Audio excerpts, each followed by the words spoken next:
Childhood is such an emotional time for us as parents, and it can be difficult to help our kids learn how to feel, recognize, and cope with their emotions. In this video, I want to share some of the lessons I've learned in the last 25 years as a psychologist that will help you help your kids become happier, stronger, and more emotionally intelligent. So let's begin.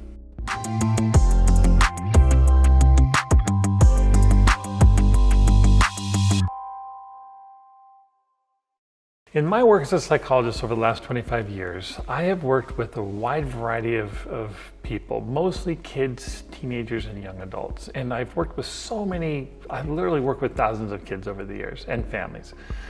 And often people will ask me a question. They'll say, is there some kind of a common trend that you might see among all the kids that you're seeing? And I will tell you that I have noticed over the years that there are a lot of trends and there are a lot of commonalities that I see in the kids that I work with. But one of them definitely is the ability to cope with their emotions. And I have seen this more and more and more, and especially lately, kids cannot cope with their feelings. They get overwhelmed by their feelings. So I want to talk to you about some things that you can do to help your kids cope with their emotions. I'm going to give you 5 practical steps to help your child deal with their feelings. Number 1, normalize their emotions. I mean, some of us grew up thinking that something is wrong with emotions. Some of us grew up in families where expressing emotions was not okay. I believe that all emotions are okay. All of them should be fully felt and experienced, and they should be viewed not only okay, but also emotionally healthy to do that. I often will normalize things with my own kids by using what I call relatability, which basically means I just try to relate to them. I might say something like, I remember the first time I got my heart broken, or I remember struggling in math in high school, or whatever it is that I can relate to. But there's all sorts of things that we can relate to. But when we relate to our kids, that normalizes these feelings for them. Number 2, encourage your kids to feel their emotions. It sounds funny to say that, but encourage them to experience them and to talk about them. I'm telling you, the main thing that I see nowadays are kids' inability to experience their feelings. They will run away from them, they hide from them, they avoid them. They'll do anything they can to get away from their emotions because they're painful. We don't avoid emotions, because when we start avoiding our feelings, when we start trying to find ways to not feel them, that's where the problems start. If emotions are unsafe when they're young, I'm telling you, your kids are going to find ways to self-medicate those feelings when they're older. And I think this is where a lot of self-destructive behaviors start. It's where substance abuse and all sorts of other, harmful things can begin. Sometimes it is really difficult to talk about emotions. Let me share with you a personal story that happened to me many years ago. When I was in grad school learning to become a psychologist, I worked in a psychiatric hospital. We were very poor at the time, and so to earn extra money, I would volunteer and do on-call duty at the emergency room, which basically meant about 15 days out of the month, I was on call throughout the night, and then they would call me in for different kinds of emergencies when they needed a psychologist to help them. And there was one experience that I witnessed that absolutely traumatized me. What happened was there was a group of teenagers that had been drinking, and they got in a car accident, and all of them were killed in the car accident. And so they were brought into the emergency room, and I was called down to the emergency room to meet with the families. And one of the horrible things that we had to do, or that I had to do actually, was I had to take these moms and dads back to see their kids. And they had to identify their children. And it was awful. It was awful to see these poor kids. And it was awful to see the reaction of these parents as they were identifying their children's bodies. And it was overwhelming to me. And I remember being so impacted by this experience. It was all I could think about. And it was these thoughts that just kept flashing in my mind. And I remember sort of knowing how important it was at the time to talk about my feelings and talk about what I had experienced. And so this was before we had any kids. It was just Valerie and I would talk to her over and over and over for days about what had happened. And I really believe it was in the act of talking about those events, and especially talking about the feelings that I was having inside of me. That's kind of what helped me let go of it. I can still remember a lot of details about what I saw that night, but I don't carry the same sort of heavy emotional burden of it.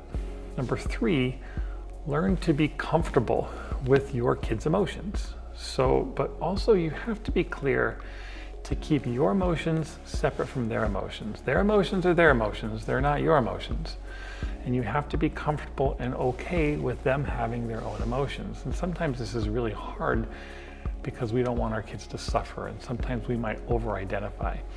I've told this one story in many of my videos about Anna and Kathy, and I'll just recount it here real quickly. Anna and Kathy is a daughter and her mother, and essentially Anna, the daughter, had this really painful thing that she was going through. A boy that she liked was mistreating her, and so she started to and I was there when she started to share this with her mom, and so she started to talk to her mom about this boy, and she was clearly sad and hurt.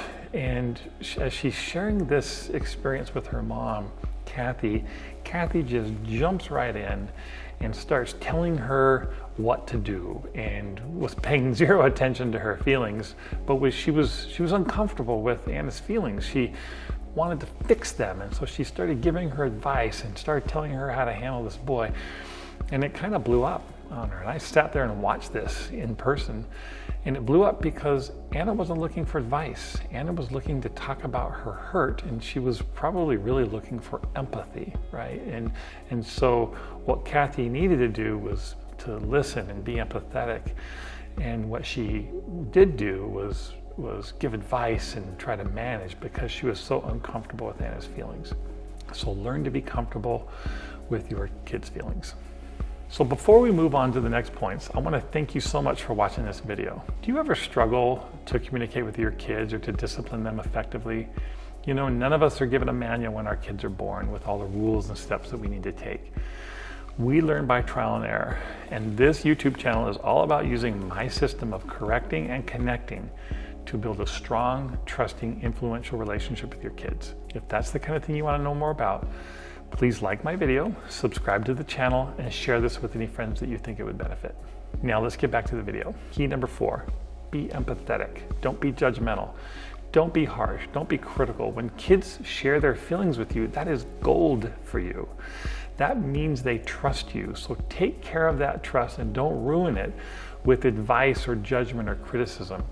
Learn to listen well, be kind, and reinforce your gratitude for their willingness to be open to talk with you. Lastly, number 5, teach your kids how to work through difficult emotions. Just like the story I told you above about that car accident, I had to find a safe person to talk about what I had witnessed. And I had to do it over and over and over. Sometimes, if I'm struggling with certain emotions, I might write in my journal. That seems to really help me. The goal is to get what's on the inside to the outside. And we do that through talking, we can do that through writing, whatever works for you. My college-age daughter writes poetry. She's learning to become a chemist, but she loves poetry. And when she's struggling with something, she has sort of learned that she can get her feelings from the inside to the outside through her poetry. It's beautiful to see that. Do you sometimes struggle to discipline your child effectively? Do they misbehave? Do they act out? Or do they just kind of leave you scratching your head wondering what to do or how you can even reach them? I have spent the last 25 years as a clinical psychologist working primarily with children, adolescents, and young adults. And I have seen how these principles I teach have benefited my family and so many others. I want you and your family to have this too. That's why I've created a free ebook about how to discipline effectively. And believe me, it is not what you think. This will help you correct and connect with your child. It contains my information from 25 years as a psychologist, and it's designed to give you an understanding of effective parenting tools as well as practical steps that you can take starting today. So just click the link in the video description below, fill in your details, and I will send it right to you.